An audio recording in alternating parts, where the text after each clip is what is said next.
Childbirth has always been one of humanity's most profound and perilous experiences. In the modern world, it unfolds in brightly lit hospital rooms, supported by ultrasounds, fetal monitors, anesthetics, antibiotics, and teams of trained professionals. Yet for most of history, especially in the Middle Ages, bringing a child into the world was an event shaped by fear, faith, folklore, and improvisation.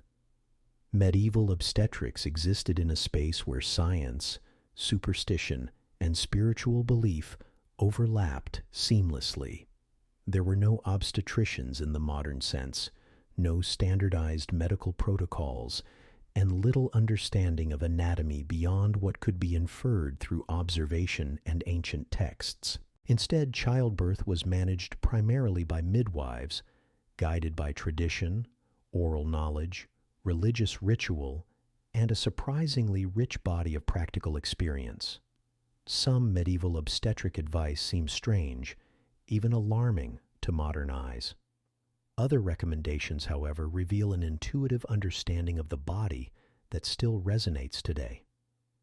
These tips, sometimes bizarre, sometimes brilliant, offer a fascinating window into how medieval people understood pregnancy, labor, and the fragile boundary between life and death. This is a journey through the weird and wonderful world of medieval childbirth advice. Birth as a dangerous miracle. In medieval Europe, childbirth was widely recognized as dangerous. Maternal mortality rates were high, infant mortality even higher. Hemorrhage, infection, obstructed labor, and unknown complications claimed countless lives. Yet childbirth was also considered sacred. Life was believed to arrive through divine will, and the pain of labor was often interpreted through a biblical lens, particularly the story of Eve, whose punishment for original sin was pain in childbirth. This duality shaped obstetric thinking. Birth was both a medical crisis and a spiritual event. As a result, medieval obstetric advice addressed not only the body, but also the soul. The authority of the midwife. Unlike most medieval medicine, obstetrics was dominated by women. Midwives were respected figures within their communities, often older women with extensive experience. Their knowledge was practical, accumulated through repeated exposure to births rather than academic study. They rarely wrote texts themselves, but their practices were recorded by male physicians who often relied on midwives' expertise despite publicly dismissing them. A good midwife was expected to know when to intervene and when not to. Tip number 1, keep the mother moving. One of the most surprisingly modern medieval obstetric tips was movement during labor. Contrary to the image of women lying passively in bed, medieval midwives often encouraged walking, rocking, squatting, or sitting upright. Laboring women might pace the room, lean against furniture, or grip a rope suspended from the ceiling. The belief was simple: gravity helps. Some midwives advised climbing stairs repeatedly or gently swaying the hips. Others recommended dancing, slow, rhythmic movement, believed to help the baby descend. Modern obstetrics has rediscovered this wisdom. Upright positions are now known to shorten labor and reduce complications. Tip number 2, the birthing chair. Perhaps the most iconic medieval birthing device was the birthing chair. These chairs featured a central opening and armrests, allowing the woman to sit upright, while midwives assisted from below. The position leveraged gravity and allowed easier access.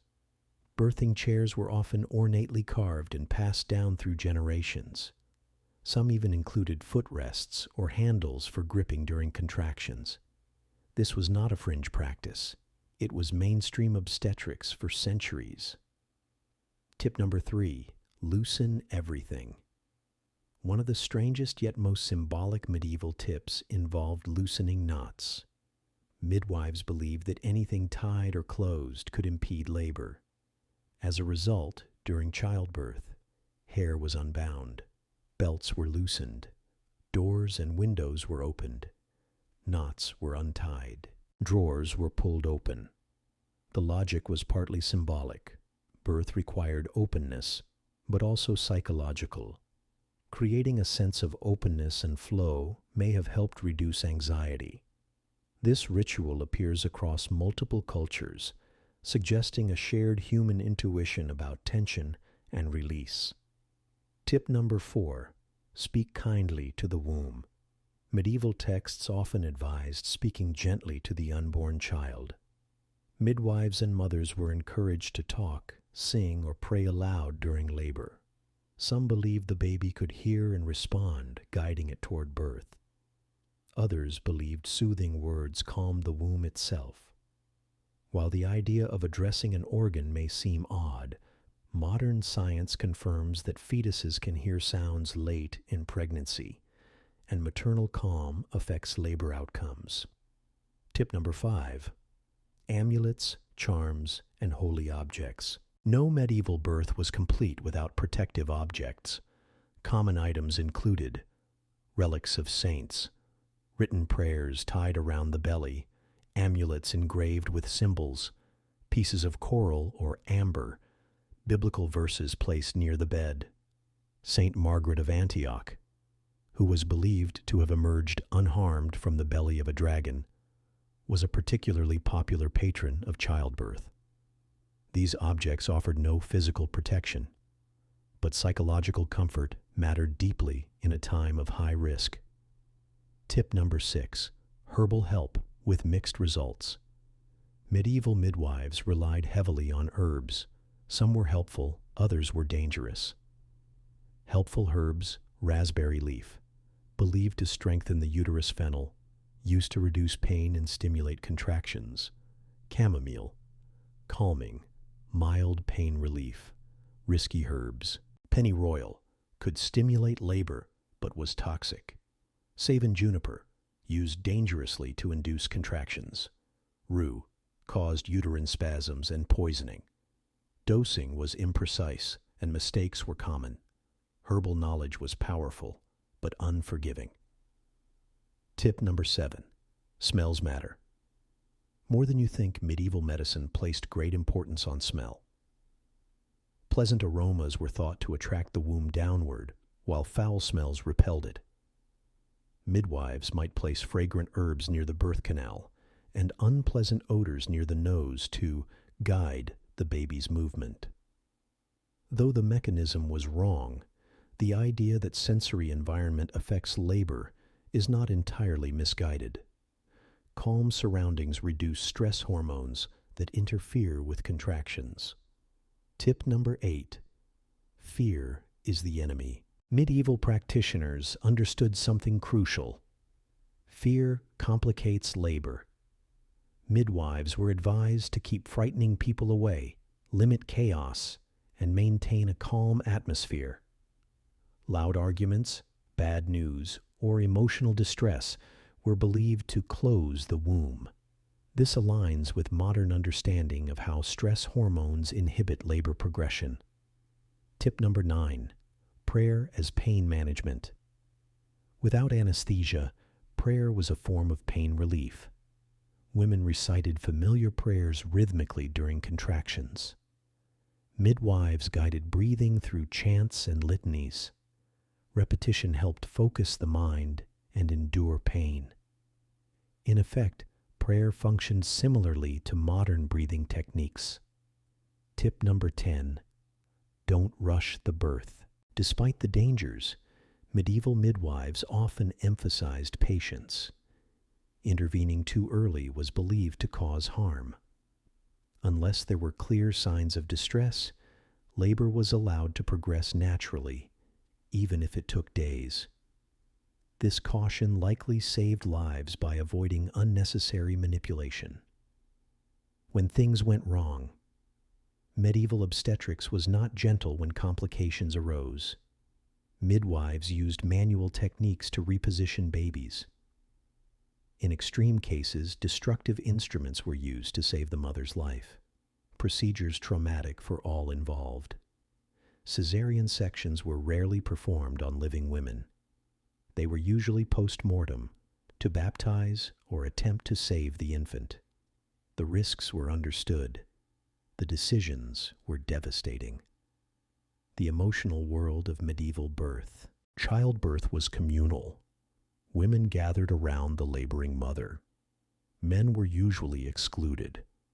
Stories, encouragement, and shared knowledge flowed freely. Birth was not private, but it was supported.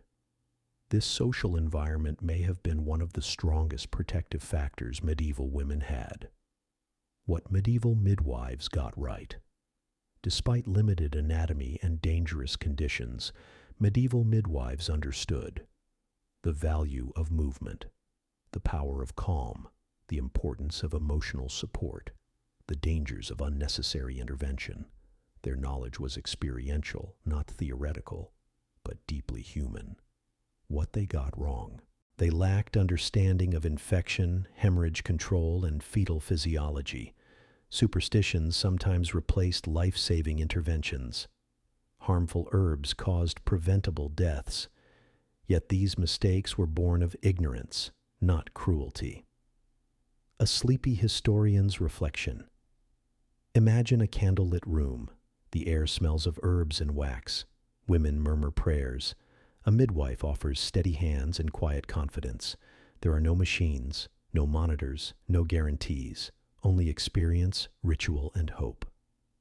Medieval obstetric tips may seem strange, but behind the superstition lies a timeless truth. Childbirth has always required courage, care, and community. And in that sense, the medieval world was not so different from our own.